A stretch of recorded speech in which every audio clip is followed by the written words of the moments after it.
स्वागत दोस्तों आपका अपने चैनल के सामने मोदी में चलेंगे। सबसे पहले सबसे बड़ी आपको बताएंगे दोस्तों 27 तारीख से एक बड़ा आंदोलन लॉन्च करने जा रही है कांग्रेस पार्टी। बताएंगे कौन से राज्य के अंदर कौन से देशव्यापी मुद्दे को लेकर होने वाला है जन जागरण अभियान के साथ में जोरदार तरीके का आंदोलन। बताएंगे किस तरीके के कार्यक्रम की रूपरेखा तय की गई है दोस्तों। इसी के साथ में चलेंगे एक और बड़ी अपडेट की तरफ। बताएंगे कैसे उत्तर प्रदेश के अंदर एक समुदाय विशेष के द्वारा बुलाए गए विधायकों की बैठक को लेकर बीजेपी के नेताओं के द्वारा दी गई प्रतिक्रिया पर अब विपक्ष ने भी निशाना साधना शुरू कर दिया है। इसी के साथ में बताएंगे कैसे भारत के सबसे महंगे महानगर पालिका के अंदर चुनाव बीएमसी के इलेक्शन को लेकर नई अपडेट सामने आ रही है दोस्तों, और कहां पर कौन से नेता किधर से किधर गए हैं पूरी डिटेल में जानकारी आप तक पहुंचाएंगे। इसी के साथ में एक एक करके चलेंगे आज की सारी बड़ी खबरों की तरफ। लेकिन उससे पहले अगर आप भी मानते हैं कि अरावली और मनरेगा को लेकर कांग्रेस पार्टी के आंदोलन लॉन्च करना एकदम सही है और इसी तरीके से देशव्यापी आंदोलन किया जाना चाहिए, तो इस वीडियो को लाइक करके लाल बटन दबाकर चैनल को सब्सक्राइब करके बेल आइकन दबाकर कमेंट बॉक्स में अपनी राय जरूर लिखकर बताएगा दोस्तों। ज्यादा से ज्यादा वीडियो को शेयर कीजिएगा। चलते हैं सबसे पहले सबसे बड़ी ब्रेकिंग न्यूज अपडेट की तरफ, जहां पर राजस्थान के प्रदेश कांग्रेस ने अरावली के पर्वतमाला को लेकर एक बड़ा ऐलान किया है दोस्तों। आपको बता दें कि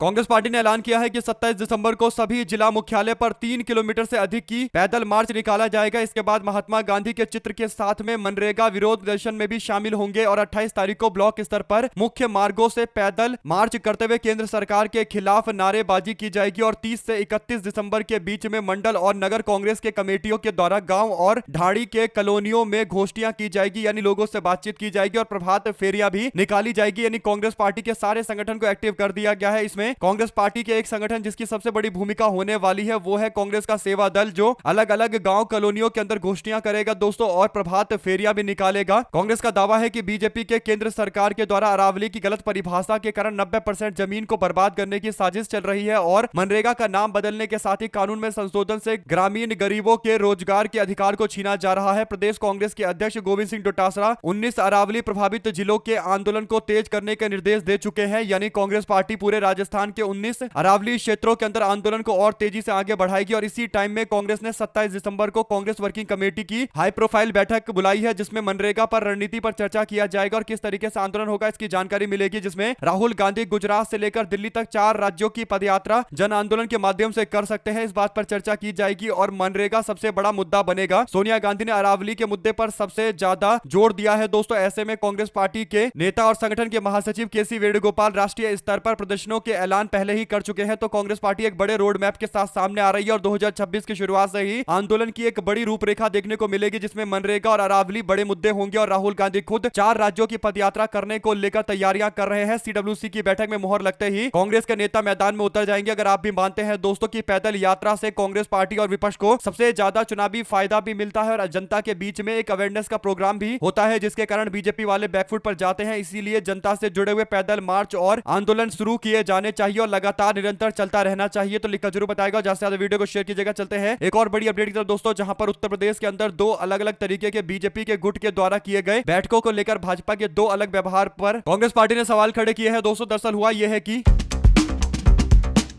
उत्तर प्रदेश के अंदर भारतीय जनता पार्टी के 52 ब्राह्मण समाज के विधायक और एमएलसी के द्वारा एक बंद कमरे में बैठक की गई और कई मामलों को लेकर चर्चा की गई, खासकर प्रतिनिधित्व को लेकर चर्चा की गई। लेकिन बीजेपी के जो प्रदेश अध्यक्ष चुने गए हैं पंकज चौधरी, उनको ये अच्छा नहीं लगा और उन्होंने चेतावनी देते हुए कह दिया कि इस तरीके से वर्ग विशेष के विधायकों की कोई बैठक नहीं होनी चाहिए। अगर बैठक आगे भी की जाएगी तो फिर कार्रवाई को लेकर धमकियां खुले तौर पर दी गई है बीजेपी के प्रदेश अध्यक्ष के द्वारा। इस पर अब अजय राय ने भी निशाना साधा है। कांग्रेस के प्रदेश के अध्यक्ष कहते हैं कि जिस प्रकार से बीजेपी के प्रदेश अध्यक्ष के द्वारा ब्राह्मण विधायकों का अपमान किया गया और बाकी जातियों की बैठक हुई, उस पर कोई कार्रवाई की बात नहीं की गई, तो ये ब्राह्मण समाज को विशेष रूप से टारगेट करने और कार्रवाई करने जैसा पूरा मामला है, जिसकी हम आलोचना करते हैं। यानी इससे पहले ठाकुर समाज के विधायकों के द्वारा एक बैठक की गई थी, लेकिन बीजेपी ने कार्रवाई करने की कोई धमकी नहीं दी। लेकिन जब बीजेपी के ब्राह्मण समाज के विधायक एकजुट हुए और अपने प्रतिनिधित्व की मांग करने लगे तो उनको इस तरीके से धमकाया जा रहा है और कहा जा रहा है कि अगली बार अगर सेम बैठक की गई इस तरीके के मुद्दे पर वर्ग विशेष की बैठक हुई तो फिर उचित कार्रवाई की जाएगी। कुल मिलाकर दोस्तों ये जो विधायकों को धमकी दी गई है, इससे मामला और ज्यादा बिगड़ने वाला है, क्योंकि बीजेपी के विधायक इसे अपमान के तौर पर देखेंगे और हो सकता है इस पर करारा जवाब दे। आप लोग क्या कहना चाहते हैं लिखकर जरूर बताएगा। ज्यादा से ज्यादा वीडियो को शेयर कीजिएगा। चलते हैं एक और बड़ी अपडेट की तरफ, जहां पर बिहार में रावड़ी आवास से सामान की शिफ्टिंग शुरू हो चुकी है। गुरुवार को 4 से 5 छोटी गाड़ियों में पटना के 10 सर्कुलर रोड स्थित सरकारी आवास यानी रावड़ी आवास गाड़ियां पहुंची और इन गाड़ियों में सामान लोड करके गोला रोड स्थित गौशाला के अंदर शिफ्ट किया गया। इसके बाद यह दूसरी जगह पर भेजा जाएगा। रात के अंधेरी में रावड़ी आवास पहुंची छोटी गाड़ियों से पौधे और गार्डन के अन्य सामान निकालने की भी तस्वीरें सामने आई है। कुल मिलाकर दोस्तों कई सालों तक बल्कि कई दशकों तक राबड़ी देवी और लालू यादव का आवास रहे। यहाँ से सामान के जाने से एक बात तो समझ में आ रही है कि कहीं ना कहीं विपक्ष जितना ज्यादा कमजोर होगा, विपक्ष को कहीं ना कहीं इस तरीके से अपमान भी झेलना पड़ेगा। दोस्तों घर भी खाली करना पड़ेगा। अगर आप भी मानते हैं कि आरजेडी के कार्यकर्ता और आरजेडी के जितने भी समर्थक हैं उन सब के लिए ये अच्छी खबर नहीं है कि लालू यादव जी और राबड़ी यादव को अपने घर से जाना पड़ रहा है, यानी इतने पुराने घर से जाना पड़ रहा है कहीं और रहने के लिए। आप लोग क्या कहना चाहते हैं इस पूरे मामले पर लिखकर जरूर बताएगा, क्योंकि 1 महीने के अंदर ही घर खाली करने का नोटिस दिया गया था। साथ ही साथ दोस्तों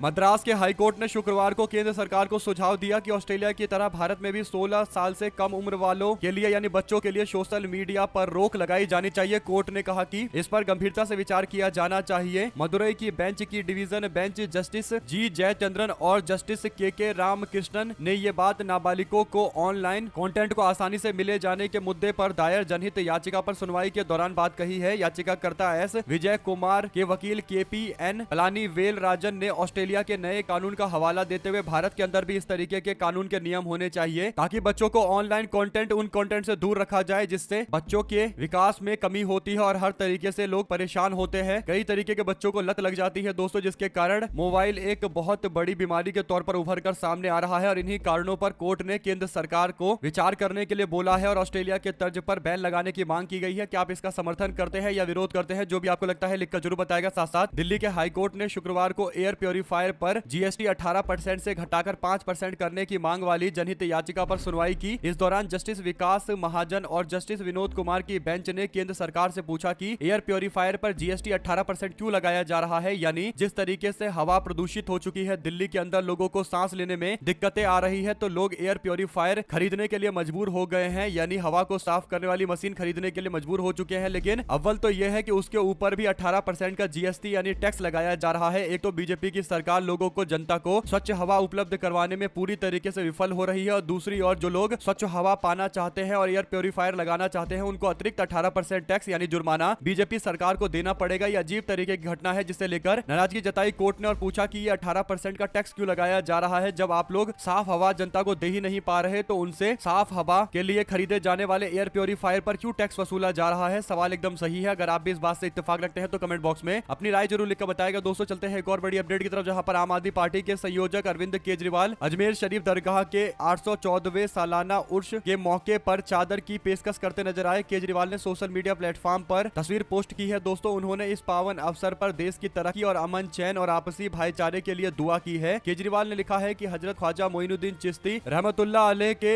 814वें सालाना उर्स के मौके पर दरगाह अजमेर शरीफ के अंदर पवित्र चादर पेश की गई है। इस पावन अवसर पर देश की तरक्की, अमन चैन और आपसी भाईचारे के लिए भी प्रार्थना की गई है। ख्वाजा मोइनुद्दीन चिश्ती के 814वां उर्स मनाया जा रहा है, जिसे लेकर ये चादर चढ़ाया गया है दोस्तों। और 22 दिसंबर को इस्लामी महीने के रजब की शुरुआत के साथ ही 30 दिसंबर 2025 तक ये पूरा कार्यक्रम चलने वाला है। उर्स के दौरान देश विदेश के लाखों श्रद्धालु अजमेर शरीफ दरगाह पहुंचते हैं। आप लोग इस पर क्या राय देना चाहते हैं दोस्तों लिखकर जरूर बताएगा। चलते हैं एक और बड़ी अपडेट की तरफ, जहां पर दिल्ली के अंदर भारतीय जनता पार्टी के MLA टी राजा की एक बैठक का वीडियो सोशल मीडिया पर शेयर किया जा रहा है, जहां पर एक और देश की खुशहाली के लिए चादर भेज रहे हैं अरविंद केजरीवाल, तो दूसरी ओर दिल्ली के अंदर अपने आप को गौरक्षक बताने वाले कई सारे लोगों ने भारतीय जनता पार्टी के विधायक MLA टी राजा के साथ मुलाकात की है। दोस्तों मुलाकात के इस वीडियो में टी राजा गौरक्षा के नाम पर गोरिल्ला युद्ध का जिक्र करते हुए गोरिल्ला युद्ध की पैरवी कर रहे हैं और इन लोगों को गोरिल्ला युद्ध करना सिखा रहे हैं, यानी बोल रहे हैं कि गौरक्षा अगर करनी है तो गोरिल्ला युद्ध की तरह छिपकर करो। यानी दोस्तों मुस्लिम समाज के प्रति खुलेआम फिर से मीटिंग के माध्यम से हिंसा फैलाई जा रही है। आप लोग इस पर क्या राय देना चाहते हैं लिखकर जरूर बताएगा। हमारे साथ लगातार जुड़े रहने के लिए सभी दोस्तों, भाइयों, बहनों, मित्रों का बहुत बहुत धन्यवाद। आप लोग देख रहे थे आपका अपना चैनल जय हिंद जय भारत। ज्यादा से ज्यादा वीडियो को शेयर कीजिएगा। बहुत धन्यवाद।